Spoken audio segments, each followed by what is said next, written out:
Untuk selanjutnya masuk ke dalam pembahasan proyeksi. Proyeksi adalah gambar dari benda nyata atau hayalan yang dilukiskan menurut garis-garis pandangan pengamat pada suatu bidang datar atau bidang gambar. Proyeksi juga berfungsi untuk menyatakan wujud benda dalam bentuk gambar yang diperlukan. 62 proyeksi dikelompokkan atas dua klasifikasi, yaitu proyeksi piktorial dan proyeksi ortogonal.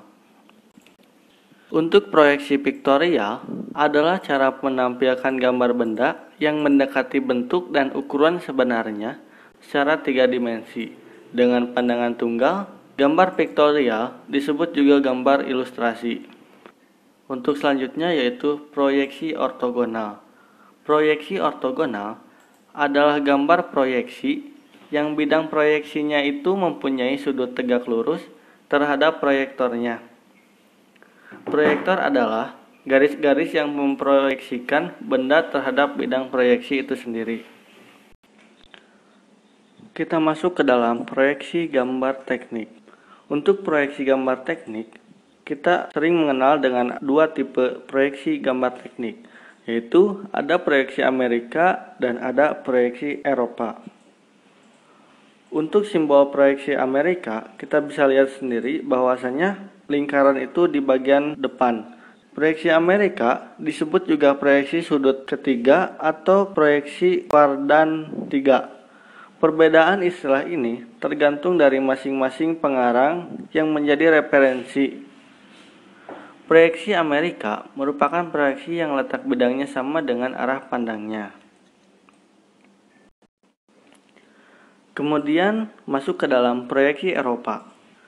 Untuk proyeksi Eropa, kita bisa lihat simbolnya yaitu berbanding terbalik dengan proyeksi Amerika. Proyeksi Eropa merupakan proyeksi yang letaknya terbalik dengan arah pandangnya. Pada gambar di samping kita bisa lihat bahwasannya tata letak proyeksi terbalik dengan arah pandang kita. Tapi bila kita sudah memahami proyeksi Amerika, membaca gambar proyeksi Eropa tidak begitu sulit karena kita hanya menukar posisi saja.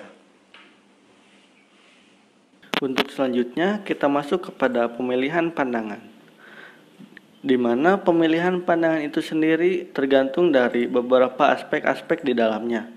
Contohnya, untuk yang pertama yaitu pandangan depan atau pandangan pusat, yaitu bertujuan untuk menunjukkan syarat dan karakteristik terbanyak, memiliki pandangan maya paling sedikit, dan menunjukkan panjang dan tinggi benda. Untuk pandangan atas, memiliki ketentuan untuk menunjukkan panjang dan lebar benda. Untuk pandangan samping atau biasanya disebut pandangan kanan, itu menunjukkan lebar dan tinggi benda, menggunakan pandangan kiri apabila garis yang tersembunyi lebih sedikit. Dan untuk sebuah gambar teknik, itu terkadang tidak diperlukan mencantumkan 3 pandangan sekaligus, tetapi juga tergantung dari keperluan fungsional dari benda tersebut. Jika benda tersebut atau produk tersebut sudah terpenuhi dan sudah jelas, maka kita tidak perlu untuk menambahkan pandangan lainnya.